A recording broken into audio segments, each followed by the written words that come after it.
What's happening, troops? Virtual Boy here. Hope you're all doing really well. Welcome back to my channel.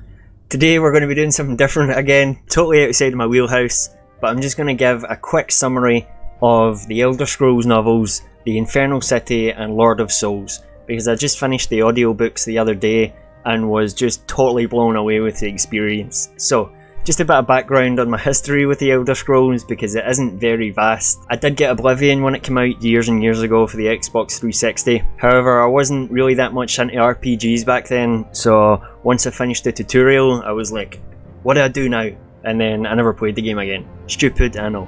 That all changed once I got Dark Souls. I bought Dark Souls not knowing that it was a game with very little direction, but forced myself through it and really loved it in the end. So after that, I bought Skyrim. I had Skyrim pretty much since day one. I can't remember which came out before. Anyway, I haven't completed Skyrim to this day. I played it on and off over the years, and recently I've been right back into it, really enjoying it. So I'm gonna buy the Elder Scrolls collection, Morrowind, Oblivion and Skyrim on Steam, so I can stream them and I can finally enjoy Oblivion for what it is. So these two books, it centres around four main characters generally, although there is more characters that come in and out that are all really interesting. Two of the main characters we follow are Prince Atropos Mede, who's the son of Emperor Titus Mede, and his partner, it doesn't happen straight away, but he ends up partnering up with a Dunmer called Sul.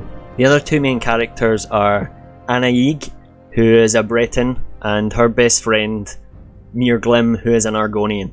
So it pretty much starts off with Anaig and Mirglim in Black Marsh. Now Anaig is she's a very adventurous type, and her friend Mirglim never really wants to tag along, but he does anyway because they're good friends. They hear that something terrible is coming and everybody's scared, and Anaig's father tries to send her away from Black Marsh before whatever it is coming, and they hear that it's a floating city of some sort, and they all think it's coming from Oblivion. So Anaig, in her adventurous nature, decides that she's going to make a flying potion for her and Mirglim, and they end up flying up to the city and get trapped on it.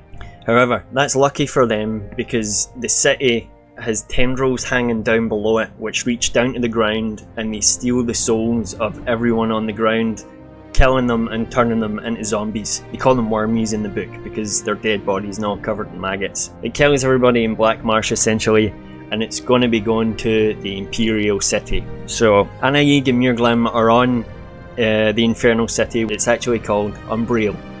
Anaig has this special locket and a little bird called Ku, and she can talk through the locket and it talks through Ku, the little bird, and the only thing she can think of is to send it to Prince Atropos Mede, because she wants to bring down the city to stop it from killing anybody else. Atropos gets the message and decides, I'm gonna go help. But that doesn't go so well. He gets ambushed and it all kind of starts to go downhill. After this, that's when he meets Sul the Dunmer, and then they go on a crazy journey through Cyrodiil, Elsewhere, parts of Morrowind, Solstheim and Oblivion, which I was super hype about because when they get to Oblivion they meet Malakath, Clavicus Vile. Oh, it's fantastic. So a bit of background on the Infernal City, Umbriel as it's called. Years and years and years ago in Vivec City they had this building, I can't remember what it's called now, but it had a thing inside it called an Ingenium, and it made the building float. Although to power the Ingenium they needed souls, so it's connected to Umbriel because that also needs souls. Sul finds out that his wife is going to be used, I think it's his wife or his girlfriend, is going to be used in the Ingenium and she's going to lose her soul, and he's not very happy about this. So he interferes and essentially causes the destruction of Vivec City.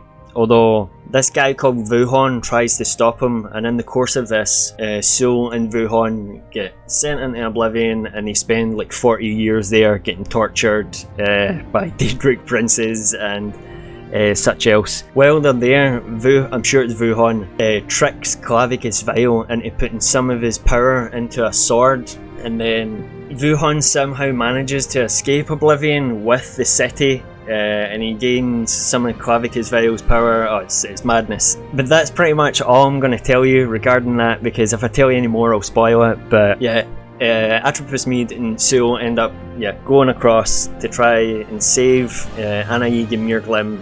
It doesn't just focus on their story. The story of Anaig and Muirglim is fantastic as well, because they're actually in the city, and the people in the city don't know anything of the outside world, so it's quite a hard time for Anaig and Muirglim to adapt to get along in the city, because it's madness, everybody's killing everybody and it's ruled by these lords. But they managed to do okay. I'm not going to spoil anything for you. Like I say, I'm just going to keep saying it because I would much rather you check these out for yourselves, because they are a great experience.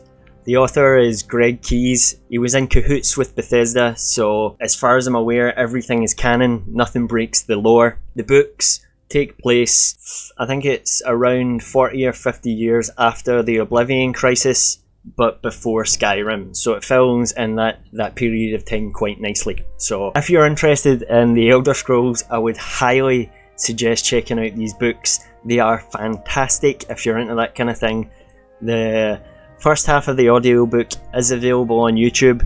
The second half of the audiobook is a bit harder to find. If you really want it though, I'll add you in my Discord and I can send it to you. Yeah, thank you for joining me for this short video of me rambling for however many minutes. I hope you made it through it, and I hope you'll maybe consider listening to these books, because they are really good. So yeah, that's going to do it for now. Thank you very much, take care, and I'll see you again soon.